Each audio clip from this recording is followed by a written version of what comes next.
Bom, a eleição americana, ela é sempre muito disputada, até mesmo por conta do sistema eleitoral que tem lá. Lá não é o candidato que tem mais votos é eleito. Lá tem um negócio que depois a gente pode falar mais, que é o colégio eleitoral, que aí divide o número de votos que esse colégio eleitoral possui pelos estados, né? Então, você tem que ganhar batalhas dentro de estados específicos. Então, às vezes o candidato ganha com 3 milhões de votos de diferença, mas ele perde no colégio eleitoral por uma diferença de 10 mil votos, 5 mil votos. Olha que né? louco. Então, as eleições americanas, geralmente, elas tendem a ser bastante inesperadas, né? Assim, imprevisíveis e competitivas. Num cenário de polarização, como a gente tem hoje, isso fica ainda mais evidente, porque os estados que estão em disputa, toda semana muda quem está na frente ou está empate, né? Então, assim, atualmente, a eleição hoje, alguns dos principais agregadores de pesquisa dão a Kamala Harris na frente com a chance de ganhar de 55% contra 45%. Né? Ou seja, 10%. É um empate, né? Então, hoje a eleição ela está bastante... E faltam 28 dias para a eleição. Então. Acontece dia 5 de novembro, que cai numa terça-feira. E até agora não tem ninguém que você pode falar que vai ganhar. Não tem certeza de nada, não. Já aconteceu isso na última eleição que o Trump ganhou, foi com a Hillary. Também estava mais ou menos assim ou era diferente naquela época? Então, era diferente. De 2016, a Hillary aparecia melhor colocada do que a Kamala Harris está hoje. Então, assim, a Hillary chegou a ter 3, 4% de vantagem no voto popular.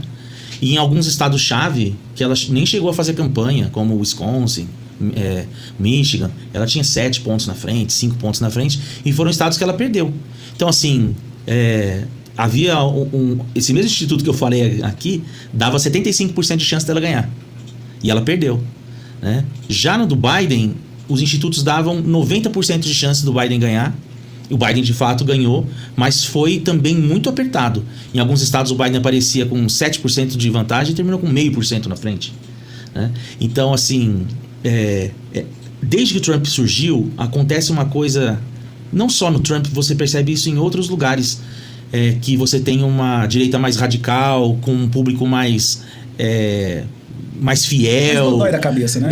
Também. Mas um público que ele é fanatizado, né? Assim, existe muita comparação que o trumpismo se comporta como uma seita. E desde que apareceu esse fenômeno no mundo, é muito difícil para os institutos de pesquisa conseguirem acertar ou não passar tanta vergonha como passaram em algumas vezes. Porque esse eleitor ele é mais desconfiado, ele não gosta das instituições, ele acha que aquilo vai ser usado para uma outra finalidade. Então ele evita responder aos institutos de pesquisa. Então é difícil você conseguir capturar o interesse desse eleitor e saber se ele vai votar ou não. E tem mais um complicador lá nos Estados Unidos, além dessa dificuldade de se medir o voto do eleitor do Trump, é que lá o voto não é obrigatório. Então você tem que estimar quantas pessoas vão participar. Ixi, é complicado isso aí. O pessoal do Instituto tem que ser matemático. E dentro de cada estado. Cara, né? Que loucura. Porque não importa, assim, você tem que acertar nos estados-chaves para saber quem vai vencer. Quais são os estados-chaves que você fala? Então, nós temos 50 estados em disputa, né? Mais o Distrito de Colômbia, que são os 50 estados americanos, mais o Distrito de Colômbia, que é o Distrito Federal, como se fosse Brasília, que é o Washington. Dentre esses estados, existem estados que a gente chama de safe states, que eles votam regularmente em um partido. Então, vota no Partido Republicano, como é o caso do Texas, é o caso... deixa eu pegar um outro estado que seja conhecido, Kentucky, Alabama. Os caras que gostam das armas. Esses caras, assim, mais ambiente mais rural, centro-oeste americano, Oklahoma, votam geralmente republicano. E outros estados, geralmente que tem um predomínio da zona urbana, como Califórnia, Nova York, votam democrata. Então você não precisa nem fazer campanha lá, porque você sabe que vai ganhar e o seu adversário sabe que vai perder. Então não precisa. Não tem caso que pode reverter ou mudar? Então, existe, que são os chamados swing states, ou estados pêndulos. Então eles nem sempre, eles não são safe states, né? Eles são estados seguros. Então eles mudam de um ano para o outro. Esse ano, a disputa dos estados que estão em disputa, que eu mencionei, são 7. Desses, 5 são estados que mudaram na eleição anterior, que votavam republicano e votaram democrata. Que é o Arizona, o Michigan, o Wisconsin, a Pensilvânia e a Georgia. E entre 2 estados que também estão em disputa, mas que um vota democrata há muito tempo, que é Nevada, e o outro que vota republicano há muito tempo, que é a Carolina do Norte. Então tem esses 7 estados. E Se você somar todos os estados que a Kamala Harris já tem garantido, se ela ganhar Minnesota não, se ela ganhar Michigan, Wisconsin e a Pensilvânia, ela consegue todos os votos que são necessários para levar. Mas tem uma quantidade, então, de voto para poder ser eleito. Exatamente. O colégio eleitoral, lá nos Estados Unidos, tem 538 votos. Quem conseguir fazer a metade, que é 270, né? Metade mais um, é eleito. Mas quem que vota nesses colégios? Que não é a população. Isso. Quem que é? São os delegados dos partidos. É assim. Como é que funciona a eleição lá nos Estados Unidos? A eleição nos Estados Unidos não é como aqui no Brasil, que você vota e quem tem mais voto acaba sendo o vencedor. Como lá atrás, a Constituição americana é a mesma desde 1787. Antes dos Estados Unidos virar um país de fato, os Estados Unidos era a reunião de vários estados, por isso que tem esse nome, Estados Unidos. Uhum.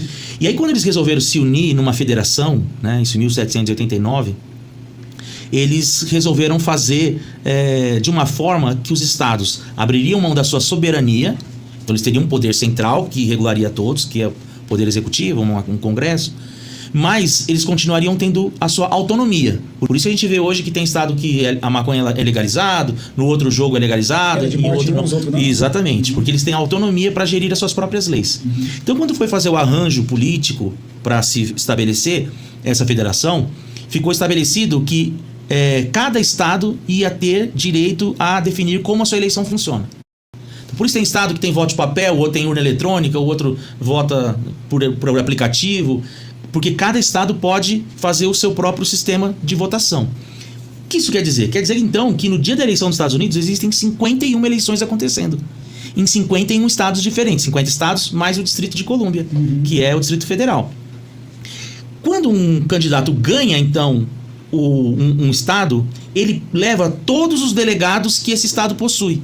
Então, por exemplo, lá na Califórnia são 54 delegados. Como é que se estabelece isso? É a divisão pelo tamanho da população dividido por estados. Né? Então, a Califórnia é o estado mais populoso, ele tem mais delegados no colégio eleitoral. Se lá ganha a Câmara, né, ganha os democratas, os 54 são representantes do Partido Democrata. Então, se caso tiver republicano, troca. Isso, se o republicano ganhar, são os delegados que representam o Partido do Republicano que vão votar. Entendi. Então aí tem a eleição, que é dia 5, e aí quando comecinho de dezembro, todos esses delegados de todos os estados se reúnem para confirmar o voto dos seus estados. Já está tendo voto, né? Eu vi que você publicou que já está tendo voto lá. Isso. Então, no caso, esses votos são dos delegados, é isso? Não. Os delegados, porque assim, agora, isso é uma coisa que também a gente não entende por que a eleição americana demora tanto. Não é só porque ela é no papel, né? E não são todos. A gente acha que americano não vota em urna eletrônica. Vota sim. Mas quando você vai votar, por exemplo, imagina que você vai votar para presidente daqui 2 anos, você tem que escolher um presidente, um senador, um governador, um deputado federal, um deputado estadual, certo? Lá ele tem que escolher um senador do estado, um deputado federal, um deputado estadual, o governador, o presidente, o xerife, o promotor. Então tem várias coisas que eles votam. Então vai ter o voto agora, mas já só lá no final que define, ou já vai definindo conforme vai tendo essas eleições? Não, então assim, vamos lá. Na cédula existem várias opções. O cara vai lá votar no dia, eles aproveitam aquele dia de eleição para já definir, por exemplo, na Flórida, o aborto vai ser legalizado ou não? Ah, entendi. É esse tipo de voto que já Isso. Tá tendo. Não. Não, tá tendo. Eu vou explicar, já vou chegar lá. Tô falando assim, que na cédula existem muitas coisas que você pode deliberar, assim. Então, além da votação normal, para os candidatos, você participa de um plebiscito para escolher se o imposto vai subir, se pode colocar o valor do aluguel fixo. E aí você vota lá no dia. Então, por isso que demora, porque você tem que contar várias coisas ao mesmo tempo. No entanto, como eu falei, cada estado tem a sua própria regra de votação. Como no dia da votação cai numa terça-feira, tem muita gente que não vota, porque está trabalhando. O sistema trabalhista lá nos Estados Unidos é diferente. O cara não consegue. Se ele faltar naquele dia, ele perde dinheiro. Ele não consegue negociar com o patrão um dia para ele repor, né? Tem patrão que faz isso, mas não são todos. Então tem muita gente que não vai votar. Para tentar fazer... E se você quiser criar aquilo um feriado, você tem que passar uma emenda à Constituição. Então, para evitar isso, o que os estados fazem? Eles abrem, a maioria dos estados, eles abrem um período antes do dia 5 de novembro para que as pessoas façam o seu voto antecipado. Aí ela tem duas opções, também muda de estado para estado. Ela pode solicitar a cédula de votação, fazer a votação e colocar no correio, ou ela pode ir no lugar onde está sendo recebendo os votos, votar e ir embora. Qual que é a vantagem desse? O seu voto não vai ser perdido, porque você votou, reconheceu, apresentou seu documento, você assinou e tá tudo certo.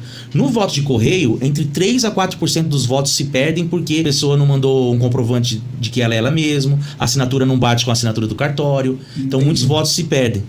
Esses votos só vão ser contados lá no dia da eleição mesmo, com todos os votos. Então é a mesma coisa, só que pode ser antecipado. Você pode ser antecipado. Qual que é o grande barato?